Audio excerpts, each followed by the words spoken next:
तर 12वा ज्योतिर्लिंग असलेल्या छत्रपती संभाजीनगरमधील श्री घृष्णेश्वर मंदिरात महाशिवरात्रीचा मोठा उत्साह बघायला मिळतोय। पहाटेपासूनच भाविक दर्शनासाठी मोठी गर्दी करतायत आणि गैरसोय टाळण्यासाठी मंदिर प्रशासनाकडून भाविकांसाठी विशेष नियोजन सुद्धा करण्यात आलंय।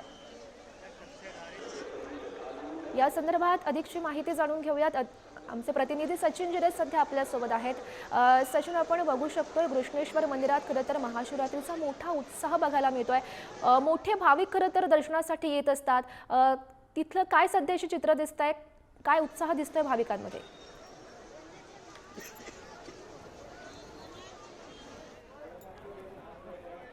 आपण पाहतो की अशा पद्धतीने मोठ्या संख्येने भाविक जे आहेत रात्रीपासूनच या रांगेमध्ये उभे आहेत आणि महादेवांच्या दर्शनासाठी, कारण की महाशिवरात्रीच्या दिवशी आजचं महादेवांचं दर्शन पवित्र मानलं जातं। एक विशेष महत्त्व त्याला असतं आणि घृष्णेश्वर महादेव मंदिराला 12वं ज्योतिर्लिंग म्हणून ओळखलं जातं।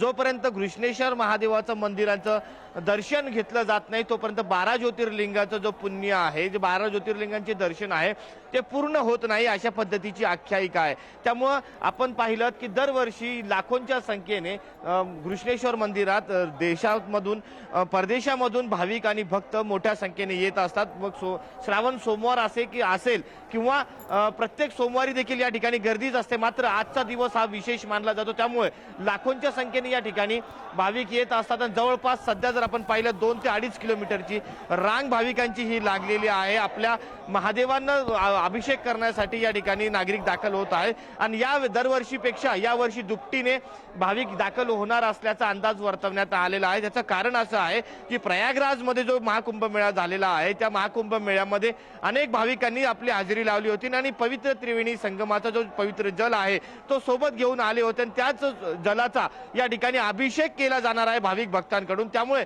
कुठेतरी आपण पाहतो की हे आपण या महिला आहेत त्यांच्या यामध्ये ही बाटली आहे, त्यामुळे असे जे पवित्र जल आहे ते घेऊन या ठिकाणी या महिला आणि भाविक जाणार आहेत आणि त्यामुळे या वर्षीची जी संख्या असेल ती दुपटीने असणार असल्याचा अंदाज आहे। त्याच अनुषंगाने या ठिकाणी व्यवस्था पूर्ण करण्यात आलेली आहे। कुठल्याही पद्धतीचा भाविकांना त्रास होऊ नये, कुठलाही अनुचित प्रकार घडू नये याची पुरेपूर खबरदारी घेण्यात आली आहे। कारण की यामध्ये आपण पाहू शकतो की आबालवृद्ध आहेत, लहान लहान लेकरं आहे, वयोवृद्ध आहे आणि त्यांनाच कुठेतरी इजा पोहोचू नये, कुठली दुर्घटना होऊ नये यासाठी पोलिसांचा देखील मोठा फौजफाटा या ठिकाणी नेमण्यात आलेला आहे। आणि तरी आपण पाहतो की आता ही जी भाविकांची जी रांग आहे बेलपत्र आणि पाणी घेऊन आता पुढे पुढे सरकत आहे आणि हीच रांग अशी रात्रभर या ठिकाणी आता सुरूच राहणार आहे। लाखोंच्या संख्येने या ठिकाणी घृष्णेश्वर मंदिरात भाविक येत असतात। या मंदिराचं जर आपण पाहिलं तर एक वैशिष्ट्य आहे, छत्रपती शिवरायांचे जे आजोबा आहेत त्यांनी देखील या मंदिराचा जीर्णोद्धार केलेला आहे आणि त्यानंतर अहिल्याबाई होळकरांनी देखील या मंदिराचा जीर्णोद्धार केला असल्याची नोंद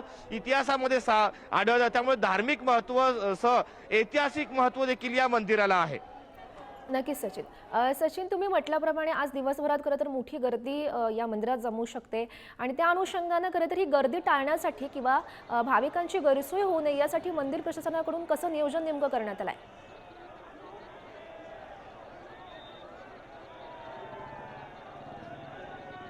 मी तुम्हाला दाखवण्याचा प्रयत्न करतो। या बाजूला जी आहे ही जी रांग आहे ती झिगझॅग पद्धतीने करण्यात आलेली आहे। आजपासून पूर्वीपर्यंत जर आपण पाहिलं तर मंदिराला फक्त एकच प्रवेशद्वार होता आणि त्याच प्रवेशद्वारातून भाविकांना आतमध्ये सोडलं जायचं आणि त्याच प्रवेशद्वाराच्या बाजूने भाविकांना बाहेर काढलं जायचं।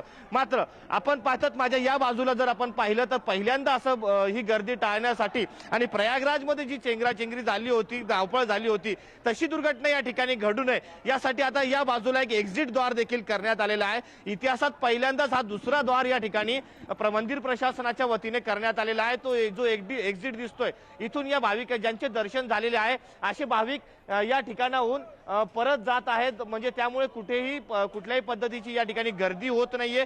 सुटसुटीत पद्धतीने आपल्या लेकरांना, आई वडिलांना भाविक या ठिकाणी घेऊन बाहेर पडताना आपल्याला पाहायला मिळेल। त्यामुळे यावेळेचं जो मंदिर प्रशासनाचा जो नियोजन आहे तो उत्कृष्ट पद्धतीचा मानला जात आहे, कारण की प्रत्येक द्वाराजवळ एक स्वयंसेवक देखील नेमण्यात आलेला आहे। कुणालाही काय अडचण असल्यास उत्साहाचं वातावरण आपण बघू शकतोय।